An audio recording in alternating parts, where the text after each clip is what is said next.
Good afternoon everyone, especially to our instructor, Mr. Paulo Hino Tagailo. I am John Boy Egimang. I am here to recite the 3 sets of 10 commandments. First is the safety driving as driver. Number 1, I will not drive when drunk, nor drowsy, nor fatigued. Number 2, I will not pass without care on curbs, nor hills, nor the view is unseen by my eyes. Number 3, I will not violate speed laws nor exceed speed limits. Number 4, I do not disobey highway signs and traffic signals. Number 5, I do not make a twist without signaling my intentions. Number 6, I do not accelerate my speed at school, playgrounds, hospital, and other dangerous zones.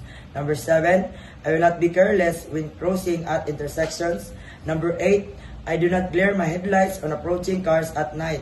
Number 9, I will slow down when twilight comes and unsafe road conditions are before me. And last is, I will be courteous and respectful of the rights of every driver and pedestrian. The next 10 commandments is the self-traveler. First is, thou shalt not gaze at thy phone. Number 2, thou shalt not throw trash out of the window. Number 3, thou shalt not or never drive intoxicated. Number 4, thou shalt not take any chances. Number 5, thou shalt buckle up thy kids. Number 6, thou shalt not drive on thy bright. Number 7, thou shalt not drive with one light or with faulty lights. Number 8, thou shalt adhere to the speed limit. Number 9, thou shalt keep thy distance. And last is, thou shalt practice patience. The next is the last of 10 commandments, which is the self-clearance. Number 1, keep right. Number 2, observe road courtesy. Number 3, prohibited parking. Number 4, if in doubt, do not overtake.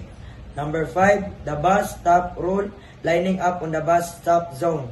Number 6, rule to prevent or untangle traffic jams. Number 7, observe traffic management measures.